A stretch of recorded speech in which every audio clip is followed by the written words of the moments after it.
Dans ce type d'affaires, il y en a plusieurs actuellement, il est important d'entendre la parole des victimes.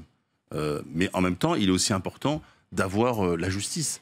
Puisque dans cette affaire-là, comme celle d'un autre ministre, il faut qu'à un moment, la justice soit dite et faite pour laisser à la fois les victimes avoir réponse à l'ensemble de leurs questions et donc à leur d'avoir la condamnation s'il doit y avoir, et pour les ministres concernés de pouvoir travailler en paix. Parce que médiatiquement, la presse ne précède pas toute forme de justice, du coup.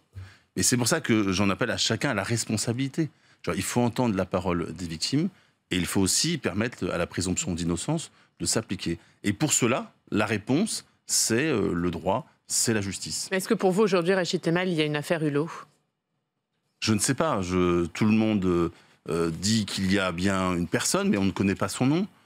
Il faut que la justice dise exactement ce qui s'est passé et si cette agression a été faite. Et on nous explique qu'il y aurait eu un classement sans suite. Donc tout cela est assez, j'allais dire, assez flou. Classement sans suite pour cause de prescription de l'affaire. Je ne dis pas le contraire. Je dis juste que tout cela entre on ne sait pas exactement ce qu'est cette affaire. Vous avez un ministre qui vient en parler en disant que ce n'est pas vrai. Une victime dont personne ne se connaît. La justice disant qu'apparemment un classement sans suite. Vous voyez bien que là, il y a besoin de clarification.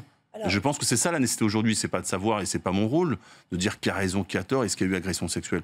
Je n'étais pas là, je n'en sais rien. Ce que je veux dire par là, c'est qu'il faut maintenant clarifier tout cela.